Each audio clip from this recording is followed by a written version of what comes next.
What's going on, people? We are Tottenham TV, back here for yet another Tottenham update as January draws closer. The rumour mill is hotting up, and it's safe to say that Spurs might have a bit of business to do in January with all these injuries that are following us around everywhere. But let's start off with the centre-back situation, and let's start off with the Lloyd Kelly situation. As Matt Law said, that Tottenham are likely to try and sign another defender in January, but because Lloyd Kelly's injury problems are expected to put them off the Bournemouth man now. He is out injured currently now with a hamstring injury. Do you think it's a smart move maybe to look elsewhere if Lloyd Kelly does have injury problems? Because we've got enough of that at the moment. Exactly. What's the point of signing an injured defender when we've got injured defenders right now? So for me, if Lloyd Kelly was fit and available and ready to come in, I think that makes obviously sense to try and get him and cover what we need. And if we really believe he's a defender as well for the long term, then that makes sense. But if we're looking for cover right now in January and also a defender cover for now, but also one for the long term, it doesn't make sense to sign an injured player who has 6 months left on his contract for decent money when you maybe should be looking elsewhere, maybe for a younger defender anyway. So again, yeah, the only reason to go for Kelly is if he's cheap and available now. There's no other reason to go for him. Exactly. We need bodies that can come in literally and hit the ground running straight away. We can't be waiting for players to be nursed through injury and have the, maybe a bad injury record as well. I'm not actually sure what Lloyd Kelly's injury record is like, but we do know he's injured right now, so it doesn't really make too much sense. But you never know, like, come 1st of January, he might be over those injury problems. And if he is, would you like to get him in? If he's fit and available, then then it's a different conversation. I personally would probably look elsewhere anyway. But if we're really convinced that this guy is a really good fit for what we want to do, and he's cheap, you got to remember he's 6 months available. So even if, let's say he's got a few weeks out, that's significant considering in the 6 months' time he's going to be free. So I think that's something to consider. Yeah, no, absolutely. But maybe this next story will be telling you why we're looking to move past Lloyd Kelly. We're going to talk about Japhet Tanganga now, an article from Kicker. And they say that Tottenham may consider recalling Japhet Tanganga from Augsburg in the upcoming January transfer window. The 24-year-old joined the Bundesliga club on loan in the summer, but is yet to make an appearance. The Englishman took longer than planned to recover from an injury, and although reportedly trained well, hasn't been an option for the first team so far as we head into December. Following the change in manager, Augsburg have now switched to a back four, which further limits Tanganga's chances with currently 6 players fighting for 2 positions. They do have 2 players that are considered starters, with Maximilian Bauer providing cover. Patrick Pfeiffer, who joined the club in the summer from Augsburg, is also considered an option, with both Tanganga and Frederick Winther currently 5th and 6th choices. Tanganga was injured for the first 7 Bundesliga's game, made the bench against Cologne on November the 4th, but has yet to make a matchday squad since then. Likely unhappy with his playing time, Tottenham Hotspur would probably consider terminating the player's loan in January. Well, if you want to talk about injury-ravaged centre-backs, would you like to see Japhet Tanganga back at the club? Not in the first team. I don't think that's viable. If he can't get into the Augsburg team, what chance has he got of coming back in for Spurs? And especially given his injury record as well, I don't think it helps. I don't think we're going to be bringing him back with a view of playing him. I think we're going to be taking him back with a view of getting him a loan deal where he's playing. I don't think why would he want to come back? I mean, I guess, would he be playing right now? Let's say if he was of an option now, would he be ahead of Davis or Emerson? Maybe. I guess you probably would be, but I don't think he's good enough on the ball. I do think he's strong and he's fairly quick. So whether he could play the high line, I think it's a different question. But I think on the ball we would suffer a bit, and then obviously he's very injury prone. So I just think it's about getting him another loan deal if he comes back. But then again, he might come back and we might need him in a weird way. Like, would you play him now if he's an option now? Would you play him?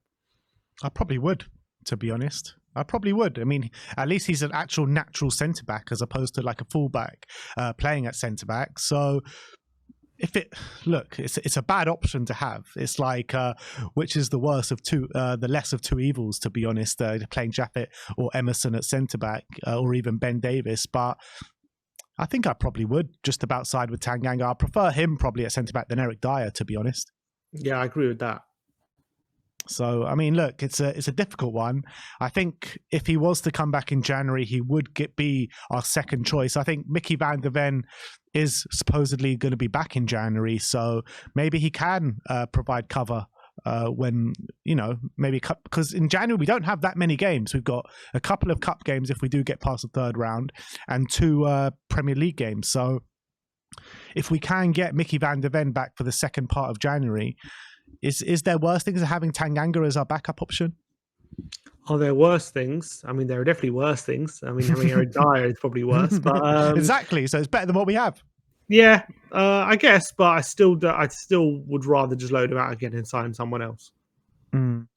Yeah, I mean, I would rather Eric Dyer not be at the club. I'd rather loan him out and get a really good centre back in to have competition rather than just have backups. But we support Tottenham Hotspur at the end of the day, and this is not what we do. That's also true. Let's talk about Samuel Illing Jr. Daniel Longo says that Tottenham will make an attempt to sign Illing Jr. in the upcoming January transfer window. The Englishman, who was born in 2003, has been told he can leave Juventus in January. Haven't seen him play too much, but looking at the attributes that he does have, young player coming through the ranks, someone that people in the hierarchy like that, Fabio Paratici will know a lot about him. Would you welcome this signing? 100%. Any young, I think he's English, isn't he? Young English winger, can play on both sides as well. Really good at dribbling. Clearly, we've seen something in him that we believe he could be the right fit for how we want to play. So 100%, I'll welcome it. And seeing how Ange has got a lot out of young players so far, I think we need a bit of youthful exuberance on the wings as well. I feel we've got like the likes of Richarlison and there's, I guess we've got like Brennan Johnson. We have on the wing, Perisic out injured, Solomon, Johnson, Hillen, and Kulusevski are all youthful. They're all young, but I feel like they don't have that explosive. Or I guess Johnson's pretty explosive, but like on the ball, we don't have like an explosive one-on-one dribbler, if you know what I mean. I feel like Johnson's very good at running in behind, like with passes over the top. But I feel like we don't have a player who just gets the ball and it's just like someone who scares the opposition with what he's going to do with it. And I feel like we just need one of those players, and maybe he could be it. Yeah. I mean, I don't know whether he can be it or not because I've never seen him play, to be honest. So I know what attributes he has, and those are the attributes that, judging by the stats, he does have. But he doesn't ever seem to get a look in for Juventus. Does that worry you at all? I mean, it didn't worry us when we signed Kulusevski and Bentancur. I mean, Bentancur was a bit different because he was a mainstay for a long time at Juventus in the team. Just for the last few months, he was struggling to get in the team. Kulusevski, he wasn't really getting in regular starts, but we still looked at him and thought, for me, look, when Man City signed Akanji, he wasn't even a regular starter for Dortmund, and now look at him. You know what I mean? I just think it's not about whoever they're playing for their team; it's what you see in them. I think, in my opinion, so it doesn't bother me. Next up, we're going to talk about Jota once again, as Matt Law says that insiders believe it will make a lot of sense for Tottenham to make a January move to take former Celtic winger Jota on loan for the rest of the season. When you're judging these two players, because I don't envisage us signing both of them, I think it's probably going to be either Illich Jr. or a Jota on loan till the rest of the season. Or which one would you prefer? Probably Jota, just because he can cut. We know he's more ready-made for what we want to do. He knows Ange, and also it's only a loan deal, so you're not really committed to it if it doesn't go wrong. If it's not right straight away. Illing Jr. obviously he's not even 20 yet, is he? He's 19. So he'll be a very young player. We have to bide our time with him potentially. Although he could hit the ground running and become a star straight away, but I envisage that being more difficult. I think Jota's probably would make more sense. A loan deal to the end of the season just to cover what we have, and then we can make a decision in the summer whether we want him permanently. I think that would make more sense. Yeah, I completely agree. I think Jota comes in basically knowing the score, knowing what he needs to do.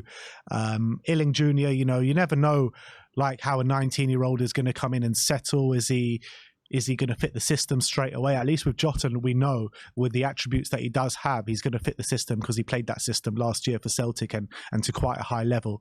I think it's kind of working in our favour that with everything that's going on with him in Saudi Arabia, obviously not registered to play in the league. So I think this one does make complete sense, to be honest. It's a player that the manager knows really well and a player that is having problems with his club. So I do think this one on loan to the rest of the season with potentially a view to signing him permanently at the end of the year, I just think it makes total sense. Yep. Next up, we're going to talk about two players which we haven't spoken about on updates yet. First one is Adam Wharton. 90 Min claim that Tottenham have been asking to keep a close eye on the development of Blackburn midfielder Adam Wharton this season. The 19-year-old has established himself as a key part of John Dahl Thomason's Blackburn side since making his breakthrough into the first team last season. He's made 39 appearances across the 22-23 and 23-24 campaign thus far. This year alone, 16 games and 2 assists in the championship, which is really impressive for a 19-year-old in the championship this season. He's kind of like a box-to-box midfielder who's equally as got quality in the defensive side of the game, the attacking side of his game. He's a player that probably Ashley Phillips will know really well, as probably came through the ranks with him at Blackburn. What's your thoughts on this one? I don't think it's one that I'm going to be like immediately excited about, just because I think we're very stocked in midfield, even with young players as well. We got, he plays in apparently a DM position, or he can play centre mid as well. But we've got so many players there. If he was to sign in January, even with our injuries, it would be difficult for him to get a look in. So it would probably must be one for the long term to keep an eye on. I don't think it's one we're going to be signing immediately, but I think it's definitely important to keep an eye on players like that because, the Højbjerg potentially being out the door soon, maybe Skip being out the door soon. We might be looking for someone to fill in the future, and definitely he could be up there. Yeah, I mean, he has predominantly played his roles at DM, but he has had a few games at last year. He played a game or two at left midfield, attacking midfield, and in the number 8 position as well. So he is a player at such a young age, 18, 19, that has played a few varied roles in the midfield. And I think that's at that age, it's quite impressive, isn't it? Definitely, and the championship's not easy to do that as well. It's a very physical league. It's a very demanding league. You play a lot of games.